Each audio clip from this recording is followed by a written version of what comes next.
Hello friends, welcome back to my channel. And in this video, we're going to discuss how a woman cheated her boyfriend, but his boyfriend reacted in a very different way that surprised her. So the whole objective of making these videos is to help you get to the life that you really want so that you overcome your emotional challenges within you. And obviously, one-to-one sessions are not always possible. Obviously, it is more efficient, but it is not always possible.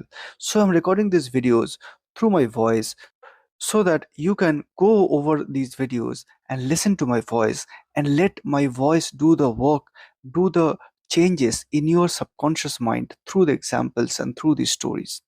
So, do listen to the stories and get your subconscious worked up so that it makes the changes happen for you in your life. So, let's begin. Have you ever trusted someone, gave them everything, and then watched it fall apart right in front of you? That was Alex. Rain was drumming against his small Seattle apartment window. He sat on the edge of his bed, phone shaking in his hand, staring at a message that made his chest tighten. No, this can't be real. She wouldn't, would she? He thought.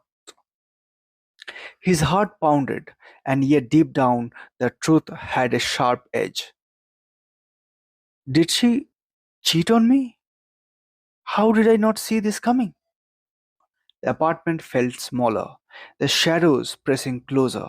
He wanted to scream through the phone, but he was there just staring at his phone, listening to the rain, letting disbelief and shock settle into a strange, hollow clarity. Weeks earlier, sunlight spilled into the cozy downtown cafe.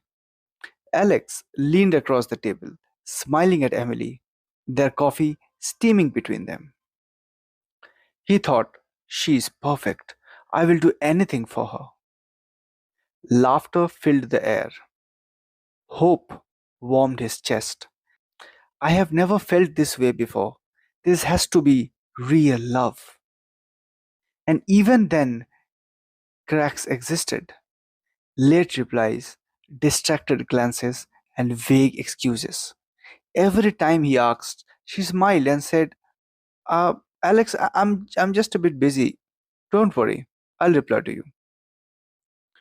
And he believed her, swallowing that small voice in his head that whispered, Alex, something's off. Pay attention. Something's not right. But he killed that voice and focused on her instead. Back in his apartment, the rain now louder, drumming on the glass like tiny warnings. Alex paced, phone in hand, memories of laughter, missed calls, vague excuses looping in his mind. All the time I forgave. All this time I ignored the signs. It was really love, or it was something else. His chest ached, and the thought whispered almost involuntarily. I gave her everything. I trusted her completely, and this is how it ends? Then another thought surfaced. Maybe this is just a wake up call that I needed. He poured himself a glass of water and sat in the dim lamp glow, staring at the wall. I've been living at her approval, for her happiness, for her validation. Softly, almost to himself, he said, what if I stopped trying to fix her? What if I fixed myself instead? Every apology he had given for things he didn't even do, every time he bent over backwards to make her happy, surged back in a wave of clarity. And he got his first lesson of the entire ordeal that love isn't about fixing someone, it is about owning your own worth first. The streets outside were wet and reflective, city lights shining on puddles. Alex walked aimlessly, hands in pocket, heads down under the midnight train. I can't believe I let this happen. I did nothing for myself along the way, yet beneath it, a strange sense of liberation stirred. I can't change her, but I can definitely change myself. Memories of her vague excuses, missed call, empty promises relayed like a haunting melody. And in that moment, he understood. People reflect the version of yourself that you allow. She mirrored the boundaries I never set. So I was partly to blame as well. Alex remembered a coffee shop a year ago, watching another couple laughing together.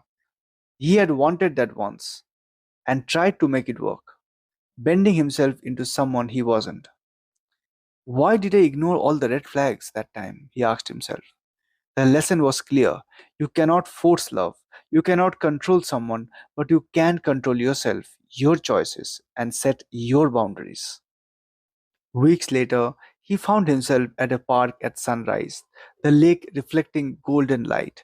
He sat on a bench, hands folded, letting the calmness seep into him. I was never losing her. In fact, I now understand that I was losing myself. He whispered softly. Gratitude washed over him. And in that gratitude, a revelation.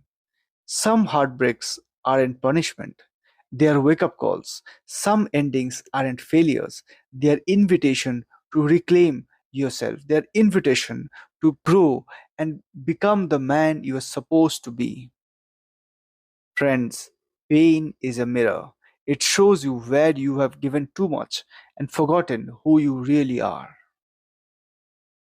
He remembered apologizing for all the small things, saying sorry when he didn't need to. And now he realized every apology I gave her without reason, and it was a brick in my own cage. Your self worth is not negotiable. No one else defined it, not even love. Your self worth is supreme. Alex rose from the bench. The city around him was waking up.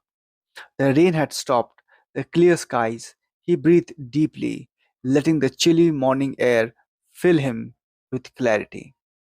Thank you for waking me up, he whispered. Not to her, not to anyone, but to himself. He realized that he didn't need anyone's approval. He didn't need someone else's love to validate him. And for the first time in months, he felt free. He tasted freedom. And maybe as you listen to this story right now, you feel it too. And the first person you need to love, the one who has been waiting all along, is staring back at you in the mirror. And is also staring back at you from your childhood. The little child who never felt the love. It's time to love him. Some endings aren't failures, they are wake up calls. And if you feel that you have connected with the story, do consider liking, sharing, and subscribing it with other people who might also have similar stories and they might need to hear this and this will make them feel good. And do let me know in the comments if you have received any kind of additional insights as you're listening to this story. Because I want you to learn from these stories because it's not always possible to learn from your stories. It is always convenient and more easy to learn from other people's story and these are stories of other people that you can learn from and implement in your life. So that's it from my end. This is Samrat, your relationship and confidence strategist, signing off. Adios, sayonara, goodbye.